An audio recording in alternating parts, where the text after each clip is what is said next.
అందులో కేతు ఏంటంటే కేతుకి తల ఉండదు, ఫ్రమ్ ద వేస్టే ఉంటుంది, పొట్ట దగ్గర నుంచి తనకి బాడీ ఉంటుంది కాబట్టి హెడ్లెస్ యాక్టివిటీస్ ఎక్కువైపోతూ ఉంటాయి. మనం ఏదైనా గైడెన్స్ ఇస్తున్నా కూడా వాళ్ళు గైడెన్స్ తీసుకోరు.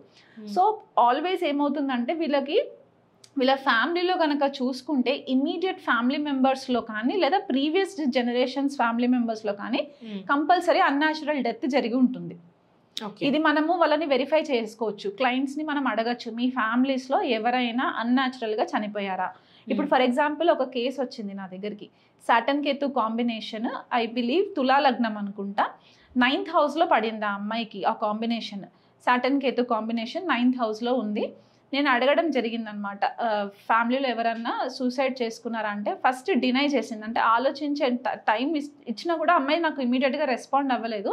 బట్ ఈవెన్చువల్లీ చెప్పింది ఏంటంటే వాళ్ళ గ్రాండ్ ఫాదర్ సూసైడ్ చేసుకున్నారు. ఎందుకంటే మనకి 9th హౌస్ మనకి ఫాదర్ గ్రాండ్ ఫాదర్స్ని కూడా రిప్రజెంట్ చేస్తుంది కాబట్టి అలాగా కొన్ని కేసెస్. ఇంకొక కేసు 12th హౌస్లో combination Saturn Ketu combination, father committed suicide, hang చేసుకున్నారు.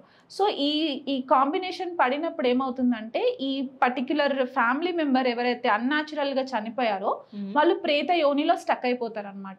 ఆ స్టక్ అయిపోయి వీళ్ళకి ముందుకు జరగడానికి, లైఫ్ వీళ్ళకి ఫార్వర్డ్ అవ్వడానికి ఆబ్స్టికల్స్ క్రియేట్ చేస్తూ